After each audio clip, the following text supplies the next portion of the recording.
अजमेर में सावित्रीबाई फूले की 194वीं जयंती पर श्रद्धांजलि और उनके कार्यों को स्मरण। अजमेर शहर में सावित्रीबाई फूले की 194वीं जयंती पर विशेष कार्यक्रम आयोजित किए गए। शहर के विभिन्न स्थानों पर उनकी प्रतिमा पर पुष्प अर्पित कर और माला पहनाकर श्रद्धांजलि दी गई। इस मौके पर वक्ताओं ने सावित्रीबाई फूले के महान कार्यों को याद किया। सावित्रीबाई फूले भारत की पहली महिला शिक्षिका थी, जिन्होंने महिलाओं और दलितों के लिए शिक्षा के दरवाजे खोले। उन्होंने अपने पति ज्योतिबा फूले के साथ मिलकर देश के पहले बालिका विद्यालय की स्थापना की और समाज में व्याप्त कुरीतियों के खिलाफ आवाज उठाई।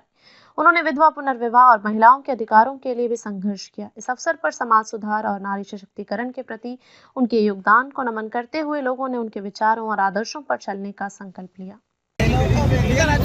आज माँ सावित्रीबाई फूले की 194वीं जयंती है और आज माली समाज इसे बहुत हर्षोल्लास से मना रहा है। माली समाज ही नहीं, अपितु सर्व समाज सावित्रीबाई फूले की जयंती को मना रहा है। सबसे बड़ी बात तो ये है कि शिक्षा के लिए तो उन्होंने हमारा मार्गदर्शन किया ही था, और भी जो कुप्रथाएं थी उनको भी उन्होंने हटाया, जैसे बाल विवाह है।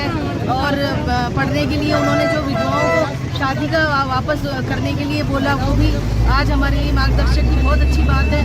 और आज हम मनोहर गार्डन के अंदर गोद भराई का कार्यक्रम कर रहे हैं। जो महिलाएं गर्भवती हैं वो 31 महिलाओं का आज हम मनोहर गार्डन के अंदर उनकी गोद भराई कर रहे हैं। उसमें हम सभी सावित्रीबाई फूले संस्था के मेरे सदस्य और मेरे जो सर समाज के लोग हैं वो सभी वहाँ आमंत्रित हैं। मैं सुनीता चौहान, सावित्रीबाई फूले जिला अध्यक्ष। फूले जी की जयंती है। उनका जन्म 1931 में हुआ था। 3 जनवरी 1931 को जन्म हुआ। वो देश की प्रथम महिला थी जो शिक्षिका रही है और महिलाओं के उत्थान के लिए उन्होंने बहुत काम किया। आज़ादी की लड़ाई में भी उन्होंने काम किया। और इस देश में अगर इस महिलाओं की कुछ अच्छी स्थिति और पढ़ने लिखने की जो स्थिति आई है तो वो उन्हीं की देन है और वो हमारी मार्गदर्शक है।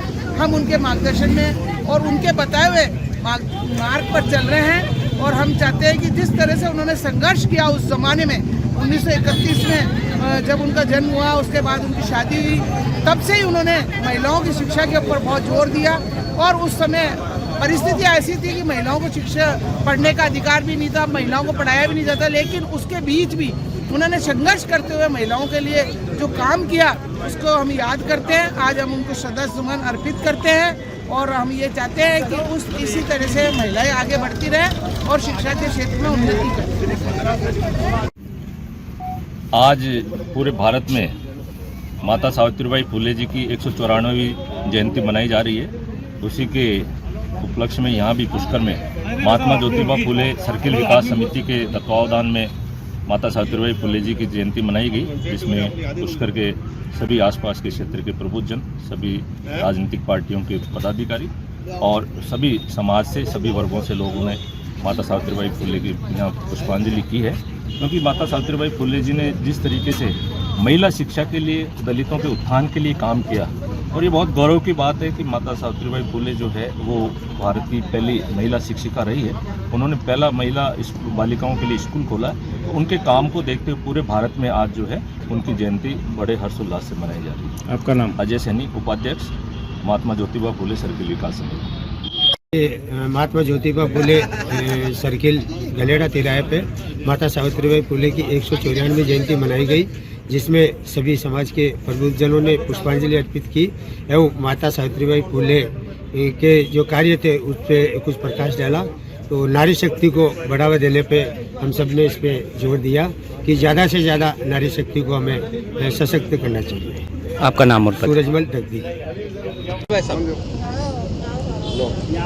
आज माँ सावित्री बा फूले का जन्मदिन है और इस अवसर पर पुष्पांजलि के कार्यक्रम में सम्मिलित होने का अवसर मिला। वास्तव में ये पहली महिला शिक्षिका और सामाजिक क्रांति की अग्रदूत रही हैं।